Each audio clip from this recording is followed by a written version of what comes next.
Wanita ini sedang mengganti pakaian, memakai stocking di kakinya. Anak laki-laki melihat pemandangan ini, tidak bisa menahan air liurnya. Tiba-tiba wanita ini menyadarinya.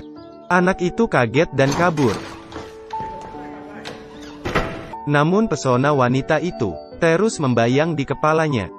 Dia datang ke tram tempat wanita itu bekerja, menunggunya di bawah rumahnya. Akhirnya hari ini, wanita itu memintanya mengangkat 2 batu bata ke atas.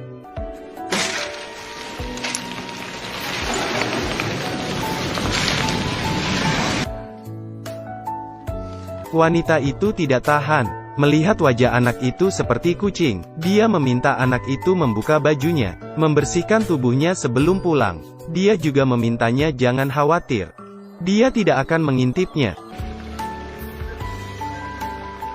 Setelah membersihkan diri, wanita itu memberinya handuk, dan melihat tubuh anak itu. Saat itulah anak itu kehilangan keperjakaannya. Keduanya pertama kali bertemu 3 bulan lalu. Suatu hari Mike merasa tidak enak badan. Dia muntah di sudut jalan. Kebetulan Hana yang baru pulang kerja melihatnya. Menyiram muntahan dengan seember air, juga menghibur Mike yang menangis dan sedih saat ini. Hana memeluknya, membuat Mike merasa nyaman. Setelah hujan berhenti, Hana mengantar Mike pulang. Saat itu juga hujan salju turun. Meskipun Hana telah berusia 40 tahun, tapi dia masih saja terlihat cantik, membuat Mike terpesona melihatnya. Mike membawakannya bunga sebagai ucapan terima kasih, dan dia sering mengunjunginya, membuat mereka berdua semakin dekat. Ketika Mike pulang ke rumah, berkata dia ingin tinggal di asrama sekolah. Tapi setiap pulang sekolah, dia selalu bergegas ke rumah Hana. Kelembutan Hana membungkus Mike dengan erat. Mike belajar banyak bahasa. Dia suka membaca, dan Hana suka mendengarkan dia membaca. Hana sangat sensitif mendengar cerita mengharukan. Dia akan menangis sedih ketika saya membaca bagian yang menarik. Dia akan tertawa. Hana selalu tenggelam dalam bacaan Mike, membuatnya seperti berada di atas awan. Mike muda merasakan kelembutannya.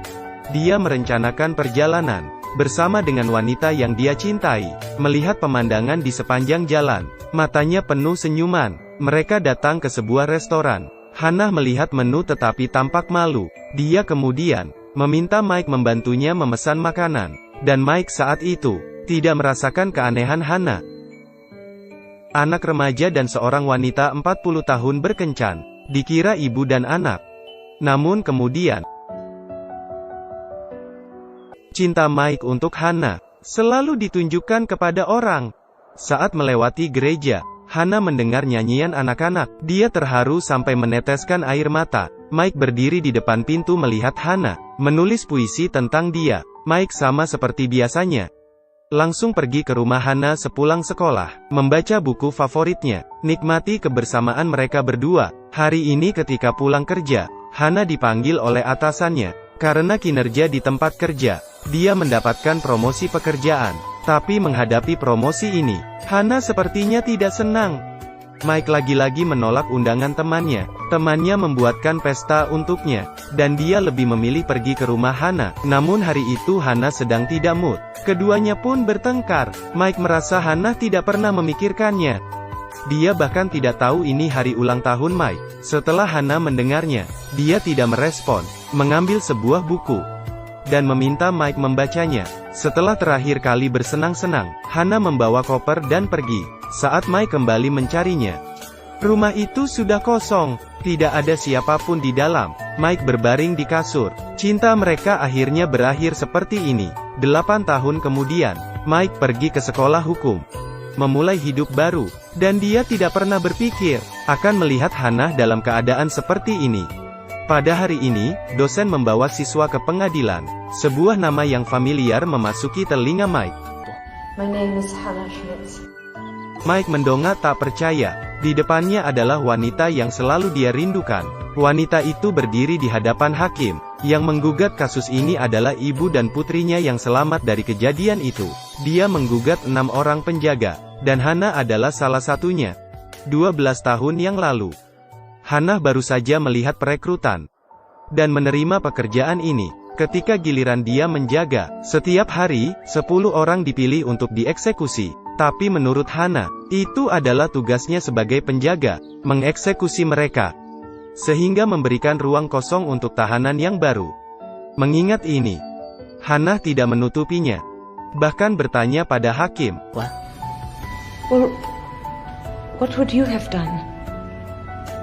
Ketenangan Hana mengejutkan semua orang yang hadir. Sampai saat ini, dia tidak menyadari apa yang dia lakukan salah. Menurut kesaksian penggugat, setiap saat Hana memilih gadis-gadis muda, menyuruh mereka ke kamarnya dan membaca untuknya. Saya pikir hatinya telah menyamping, tapi ternyata dia tidak membunuh mereka. Mendengar itu, Mike berkeringat. Wanita di depannya, apakah dia adalah wanita lembut yang dia kenal? Kemudian, tuduhan yang lebih serius menyusul. Di tahun 1944 terjadinya kebakaran di dalam sebuah gereja dan membakar 300 orang tahanan wanita. Dari kejadian itu, 2 orang selamat. Hakim bertanya padanya, mengapa dia tidak membuka pintunya. We were guards. We couldn't just let them escape. If we'd opened the doors, there would have been chaos. We were responsible for them.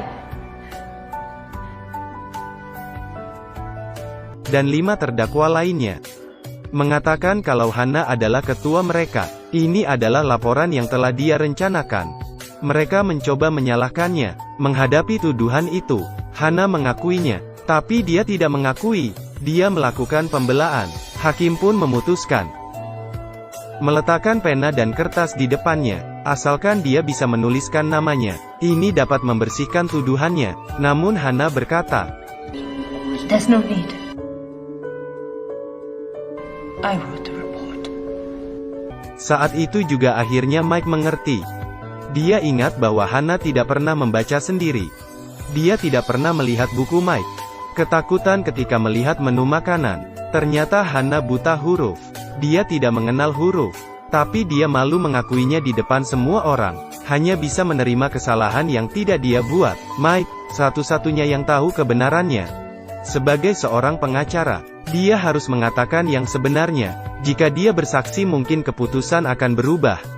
Mike meluangkan waktu untuk mengunjungi gereja, melihat kawat berduri yang dingin, melihat kekejaman di tempat itu.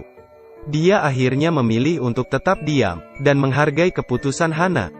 Keputusan akhir, Hana dijatuhi hukuman penjara seumur hidup. Beberapa tahun kemudian, Mike telah menikah dan bercerai. Namun dia tidak pernah melupakan Hana. Ketika dia sedang membereskan bukunya, melihat buku yang dia bacakan untuk Hana, kenangan itu kembali.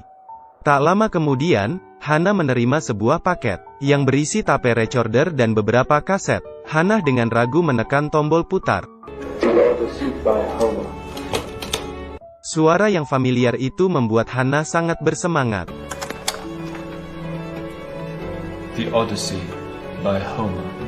Penjara, dia mendengar berulang-ulang. Mike terus mengirim kaset baru. Hana yang kesepian mulai bersemangat. Dia mulai belajar, mengenal tulisan, kemudian mengirim surat pertama ke Mike. Mike cukup terkejut melihat tulisannya, tapi dia tidak membalas suratnya. Juga tidak pernah pergi menjenguknya. Hanya terus mengirimkan kaset. Hana telah dikurung selama 20 tahun. Karena dia berkelakuan baik, dia pun dibebaskan. Sebagai satu-satunya orang terdekatnya. Petugas menghubungi Mike, berharap dia bisa membantu Hana menyesuaikan diri di luar. Setelah bertahun-tahun, Mike akhirnya menemui Hana, tapi saat ini Hana sudah keriput dan beruban. Setelah lama tidak bertemu, Hana sangat antusias.